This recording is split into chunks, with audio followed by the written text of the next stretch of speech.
नमस्कार दोस्तों, स्वागत है आप सभी का आपके अपने चैनल मूव ऑन स्टडी में। इससे पहले वीडियो में मैं फ्रेंड्स क्लास 9th का model set number 2 social science का मैं अपलोड कर चुका हूं। आप लोग वो वीडियो देख लेंगे। चलिए मैं सोशल साइंस के लिए आप लोग का सेट नंबर 3 लेके आया हूँ, जो काफ़ी महत्वपूर्ण होने वाली है। चलिए मैं जल्दी से स्टार्ट करता हूँ। इसके पहले मैं इंस्ट्रक्शन पूरे बता चुका हूँ। तो देखिए फ्रेंड्स, पहला क्वेश्चन क्या बोला, धुरी शक्तियों में मुख्यतः कौन कौन देश शामिल थे। तो आप लोगों को पता होगा, जब प्रथम विश्व युद्ध हुआ था तो विश्व युद्ध दो भागों में बढ़ गया था, एक मित्र राष्ट्र एक धुरी राष्ट्र हैं। तो धुरी राष्ट्र में जो शामिल थे आप लोग बता रहा हूँ मैं। सबसे पहले इसमें शामिल थे जर्मनी। कौन थे फ्रेंड्स? जर्मनी, ऑस्ट्रिया, हंगरी और इटली। इसे याद रखेंगे, जर्मनी, ऑस्ट्रिया, हंगरी और इटली शामिल थे। क्लियर है? एंड नेक्स्ट क्वेश्चन, इसका नेक्स्ट क्वेश्चन आप लोगों के सामने क्या, देखिए स्लीपर से आप क्या समझते हैं। देखिए स्लीपर सिंपल वे में आप लोग देखिए, स्लीपर बोला नहीं है, स्लीपर का अर्थ क्या होता है आप लोगों को मैं बताता हूँ, ध्यान से सुनेंगे, याद हो जाएगा। लकड़ी का वह चौपहल या लंबा टुकड़ा जो प्राय रेल की पटरियों के नीचे बिछी रहती है।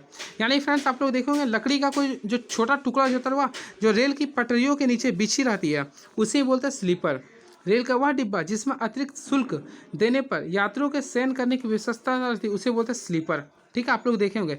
यानी स्लीपर का संबंध रेल की पटरियों से है, जो प्रायः चौपहल लंबा टुकड़ा होता है। ठीक है, ऐसे पटरियों के नीचे बिछाया जाता है।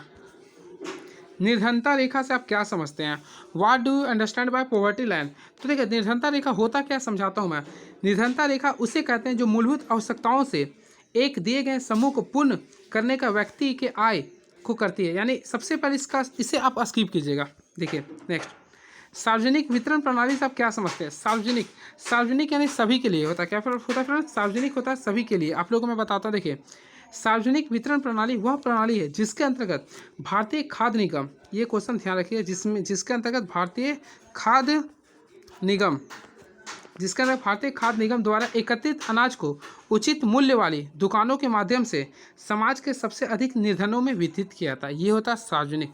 यानी कि सिंपल वे में आप लोग समझिए, सार्वजनिक वितरण प्रणाली वह प्रणाली है जिसके अंतर्गत भारतीय खाद्य निगम द्वारा एकत्रित अनाज को उचित मूल्य वाली दुकानों के माध्यम से समाज के सबसे अधिक निर्धन लोगों में वितरित किया जाता है। ठीक है, यानी कि अधिक, सिंपल वे में आप लोग समझ, अधिक उचित मूल्य वाली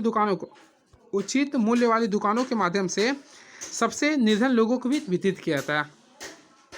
नेक्स्ट, ये क्वेश्चन तो आएगा, भारत में राष्ट्रीय मानवाधिकार आयोग का गठन कब हुआ था। देखिए क्वेश्चन काफ़ी तगड़ा क्वेश्चन है ये।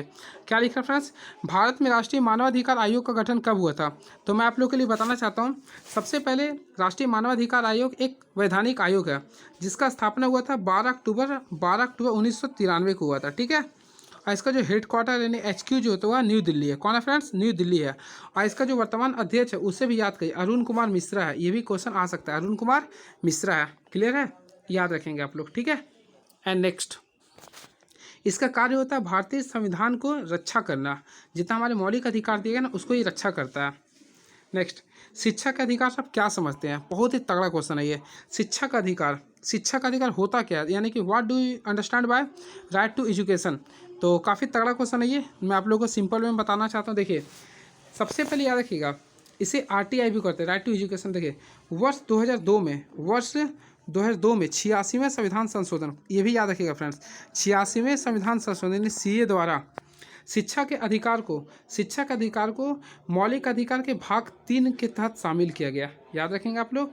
इससे अनुच्छेद नंबर 221 का A में शामिल किया गया, जिसके अंतर्गत 6 से लेकर 14 वर्ष के बच्चों के लिए, यानी 6 से लेकर 14 वर्ष के बच्चों के लिए शिक्षा के अधिकार को मौलिक अधिकार बना दिया गया। ठीक है, याद रखेंगे आप लोग। समझ में आया आप लोग को? मैं फिर से बताता हूँ, शिक्षा का अधिकार क्या है, तो लिखिएगा, शिक्षा का अधिकार एक मौलिक अधिकार है। क्या है ये? मौलिक अधिकार है, जिसे भारतीय संविधान के आर्टिकल नंबर 21 में शामिल किया गया। और कब शामिल किया गया, तो ये भी मैं बताता हूँ, वर्ष 2002 के 86वें संविधान संशोधन से शामिल किया गया। क्लियर है, आप लोग याद रखेंगे। ठीक है, 21A में शामिल किया गया और इसमें 6 से लेकर 14 वर्ष के बच्चों के लिए शिक्षा के अधिकार दिया गया। इसे बोलते हैं शिक्षा का मौलिक अधिकार। नेक्स्ट, मानसून में विराम से आप क्या समझते हैं? देखिए मानसून में विराम से आप क्या समझते हैं? देखिए काफ़ी अच्छा क्वेश्चन है ये। मानसून में विराम से आप क्या समझते हैं? मानसून गर्त से प्रभावित इस अंतराल को मानसून में विराम या वर्षा में विराम कहते हैं। यानी कि देखिए मानसून के विराम से आप क्या समझते हैं? मानसून गर्त से प्रभावित मानसून गर्त, इसमें मीन्स लिखना फ्रेंड्स गर्त। मानसून गर्त से प्रभावित अंतराल को मानसून विराम कहते हैं, गर्त से प्रभावित। ठीक है, तो ये क्वेश्चन आप लोगों का 7 था, जिसमें मैं 6 बताया हूँ, एक नहीं बताया था, निर्धनता रेखा। तो इसमें से आप लोगों को जो अच्छा लगे 5 लिख सकते हैं। अब आते हैं लघु उत्तरीय प्रश्न, यानी कि 50 डिजिट में लिखने वाले का। तो चलिए देखिए, मैं बताता हूँ, सुनिएगा। पहला क्या लिख रहा, नाज़ी लोग यहूदियों से घृणा क्यों करते हैं। सबसे पहले याद रखिएगा, नाज़ी लोग यानी कि नाज़ी पार्टी का स्थापना हुआ था 1933 में किया गया था, जोसेफ हिटलर के द्वारा किया गया था। अब देखिए उसके बारे में कुछ मैं बताता हूँ, ध्यान से सुनिएगा।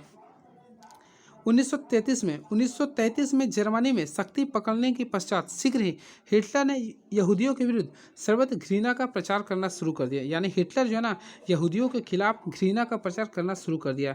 इस उद्देश्य से उसे काफ़ी सफलता भी प्राप्त हुआ। उसकी सफलता के कारण अनेक है। अब देखिए पहला कारण मैं बताता हूँ, सबसे पहले सुनिएगा।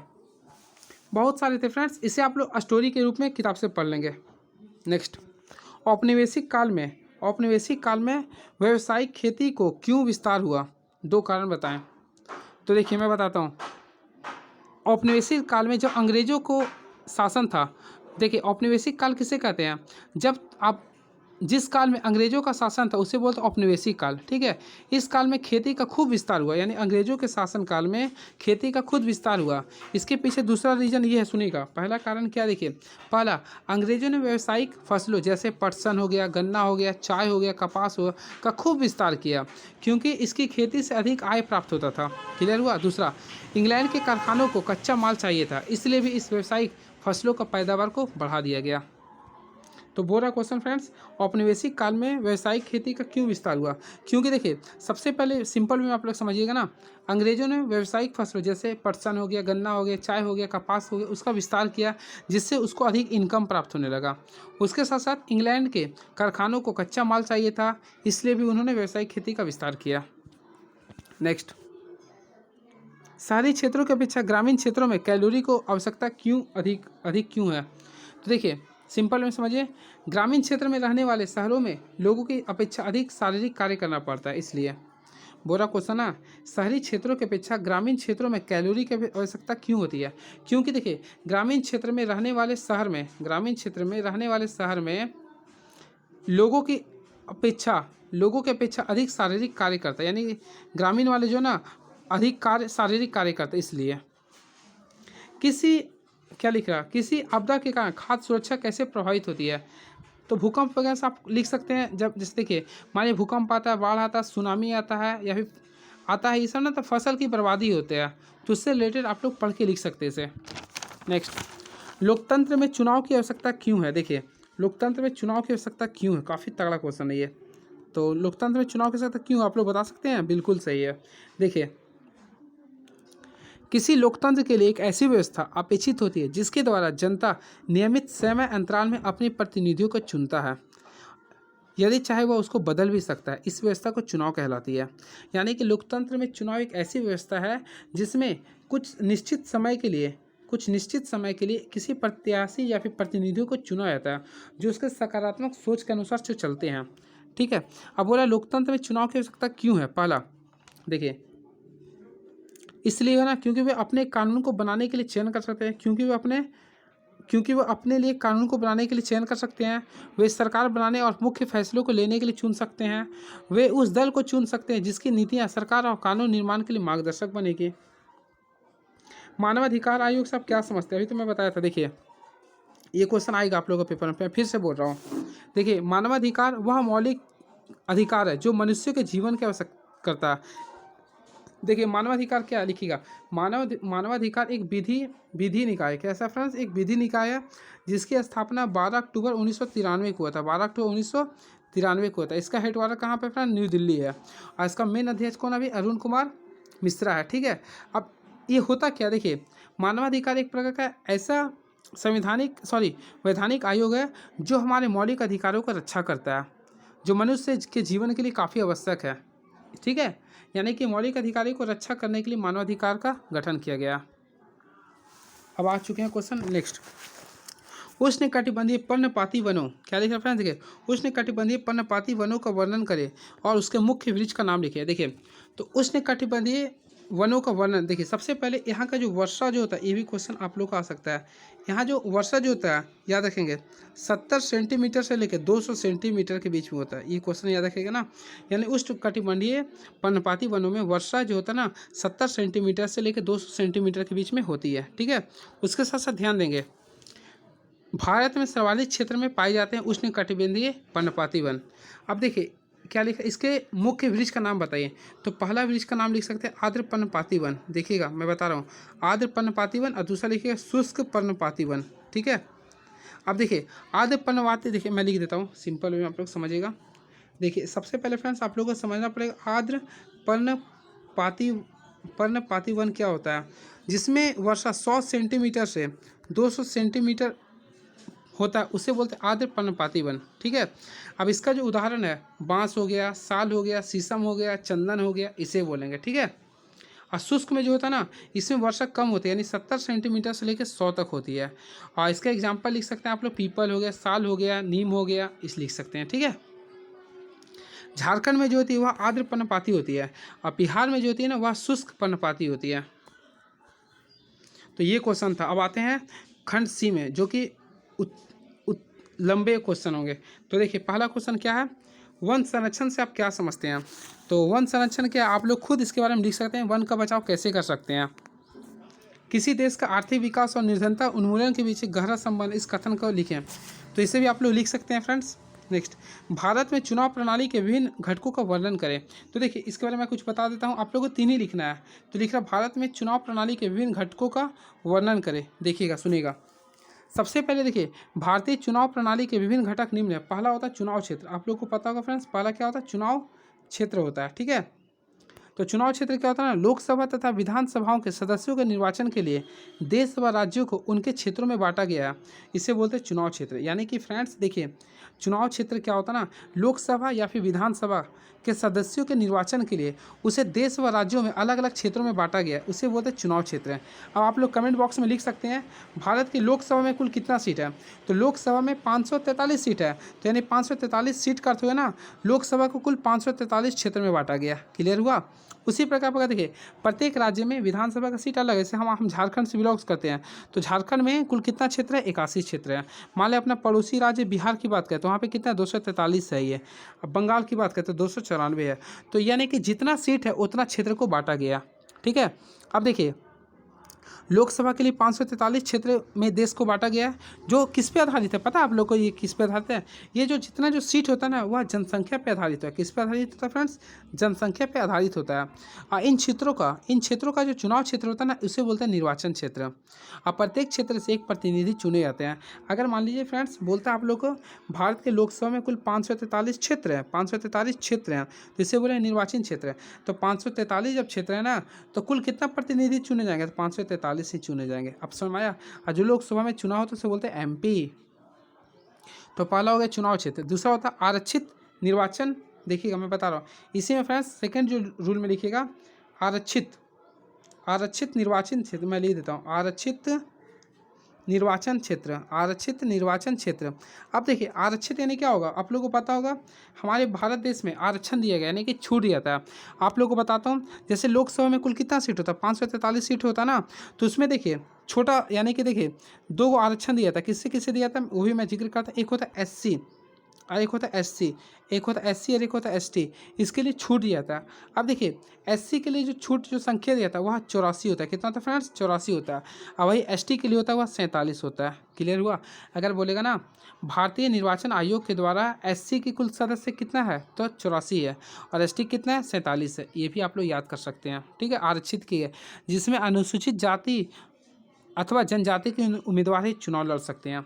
यानी कि अगर बोलेगा ना भारत में कुल आरक्षित निर्वाचित सीट कितना है तो एक कितना 8 से 12 13 यानी 131 हो गया, 131 हो गया। क्लियर हुआ। यानी 131 सीट जो है ना वह आपका आरक्षित लोग ही उसमें खड़ा हो सकती है। इसके साथ साथ देखिए निर्वाचन प्रणाली का जो तीसरा घटक होता है वह होता है मतदाता सूची। तो मतदाता सूची की योग्यता रखने वाले नागरिकों को शामिल किया, यानी जिसका उम्र 18 वर्ष हो गया। फिर चुनाव प्रक्रिया जो ना इसमें चुनाव तिथि की घोषणा होता है, उम्मीदवारों का नामांकन होता है, चुनाव अभियान होता है, मतदान होता है, फिर मतगणना होता है, फिर विजय उम्मीदवार की घोषणा आदि आते हैं। तो इस टाइप से आप लोग लिख सकते हैं, ठीक है। नेक्स्ट क्या लिखे, देखिए प्राकृतिक वनस्पति को प्रभावित करने वाले कारकों की चर्चा करें। तो प्राकृतिक वनस्पति को प्रभावित करने वाला, देखिए सबसे पहले मैं आप लोगों को बताता हूँ, यहाँ पे ध्यान दीजिएगा। सबसे पहले इसको प्रभावित करने वाले क्षेत्र होते हैं, पहला होता है भूमि, क्या होता है फ्रेंड्स, भूमि, ठीक है, भूमि होते हैं। दूसरा होते हैं मिट्टी होते हैं, तापमान होते हैं, सूर्य का प्रकाश होते हैं, वर्षा होते हैं, लिख सकते हैं, ठीक है। नेक्स्ट, अब क्वेश्चन काफ़ी तगड़ा आ गया, ये मैं बताता हूँ, क्वेश्चन आप लोग के पेपर में फंसेगा। चित्र वाला सबसे पहले आप लोग करेंगे, मैप वाला। भारत के मानचित्र पर निम्नलिखित नेशनल पार्क को चिन्हित करें। सबसे पहले आप लोगों को बता सिमलीपाल, तो सिमलीपाल जो होता है वह उड़ीसा में होता है। कहाँ पे होता है फ्रेंड्स, उड़ीसा में होता है। मानस जो होता है ना वह असम में होता है। कहाँ पे होता है फ्रेंड्स, असम में होता है। काजीरंगा, तो काजीरंगा नेशनल पार्क भी हुआ असम में होता है। कहाँ पे होता है, असम में होता है। अब आप लोग को मैप के माध्यम से पूरे को पूरे शो करना है। तो देखिए मैं बता रहा हूँ आप लोग को, सबसे पहले फ्रेंड्स मानव असम होता है, केरल होता है, काजीरंगा जो होता है वह केरल में होता है। कहाँ होता है फ्रेंड्स, केरल में होता है, मिस्टेक हुआ था, केरल, ठीक है। अब देखिए मैं बताता हूँ, एक सींग वाला गेंडा, असम। हाँ देखिएगा, अब मैप लाता हूँ, देखिए सबसे पहले यहाँ पे ध्यान दीजिएगा, ये मैप हमारा प्यारा देश उड़ीसा, तो आप लोगों को पता होगा। देखिए आप लोगों को मैं एक ट्रिक पढ़ाया था, याद है, बिल्कुल, वोट याद है। यहाँ पे पश्चिम बंगाल होता था, ओ यहाँ होता था, ए यहाँ होता था, टी, ओ यानी उड़ीसा, यानी यहाँ पे अनुसार, यानी कि देखिए यहाँ पे ना उड़ीसा यहाँ पे आता है, यानी पहला नंबर यहाँ आप लोग लिख दीजिएगा, यानी यहाँ पे सिमलीपाल है, जहाँ पे ए लिखा वहाँ पे सिमलीपाल है, क्लियर हुआ। फिर देखिए दूसरा बोला मानस, तो मानस अभी मैं आप लोग को बताया कहाँ पे आता है, ये असम में आता है। कहाँ आता है फ्रेंड्स, असम में आता है, तो यहाँ पे आता है आसपास, यानी असम में आता नहीं है, तो यहाँ पे लिख सकते हैं असम मानस, ठीक है। आप यहाँ पे लिखिएगा काजीरंगा, काजीरंगा, तो इस टाइप से आप लोग बना सकते हैं, ठीक है। एंड नेक्स्ट क्वेश्चंस, ये तो पूरा का पूरा कंप्लीट हो गया। तो देख लीजिए फ्रेंड्स, ये था आप लोगों के सामने क्वेश्चन। आप कैसा लगा आप लोग कमेंट बॉक्स में लिखेंगे पूरा, ठीक है। चलिए thank you so much, please subscribe my YouTube. जी बिल्कुल फ्रेंड्स, देखिए मैं आप लोगों के सामने कुछ एक्स्ट्रा लेके आया हूँ। देखिए मुझसे मिस्टेक हुआ था कुछ, मैं आप लोगों के सामने ये बता रहा हूँ। देखिए मानस और काजीरंगा जो होता है ना, वह दोनों आपका ईस्ट में है, यानी कि फ्रेंड्स मानस और काजीरंगा दोनों असम में आते हैं। कहाँ पे आते हैं फ्रेंड्स, असम में आते हैं। आप लोग भारत के मानचित्र में देख सकते हैं असम कहाँ पे है, ठीक है। अगर अभी भी नहीं समझ, देखिए और मैं मैप के माध्यम से बताना चाह रहा हूँ। देखिए ये मैप है, अब आप लोग देखिए ध्यान से देखिए, ये मानस है और यहाँ पे क्या है, मानस है ना, ये तो ये मानस हो गया, और इसके नीचे यहीं पे काजीरंगा, दोनों असम में पड़ता है। इस टाइप से आप लोग लिख सकते हैं, ठीक है। तो ये रहा था, देखिए एक और मैप है, इसमें बताया गया है, और भी है क्या, हाँ देखिए मानस वाइल्ड लाइफ सेंचुरी देख लीजिए, यानी कि किनारी साइड जो असम में ही आपका ये पड़ता है, ठीक है। देखिए मैं इतना मैप लाने के, देखिए काजीरंगा भी आपका यहीं पर है, देखिए काजीरंगा भी है ना, और दोनों यहाँ पे है ना, तो आप लोग कर सकते हैं, ठीक है। तो इस प्रकार आप लोगों के सामने हमारा क्वेश्चन आज का ये था जो मैं बता दिया हूँ, ठीक है। और आप लोग इसे पूरा कर लेंगे। अगर क्वेश्चन होता है सिमलीपाल, तो सिमलीपाल कहाँ होता है, उड़ीसा में होता है। तो उड़ीसा हम जानते हैं कि इस यहाँ पे होता है, फिर काजीरंगा यहाँ पे और असम यहीं पर है, ठीक है। तो चलिए कैसा लगा आप लोग कमेंट बॉक्स में, देखिए एक सिमलीपाल था, तो देखिए सिमलीपाल का भी मैं ला दिया हूँ, देखिए देख सकते हैं यहाँ पे उड़ीसा के पास आता है, ठीक है। तो उड़ीसा में हो गया सिमलीपाल, और यहाँ पे आपका हो गया असम। असम में क्या होता है, मानस और काजीरंगा नेशनल पार्क। तो चलिए पूरा बताने का प्रयास किया, कैसा लगा पूरा कमेंट बॉक्स में लिखेंगे। चलिए थैंक यू सो मच।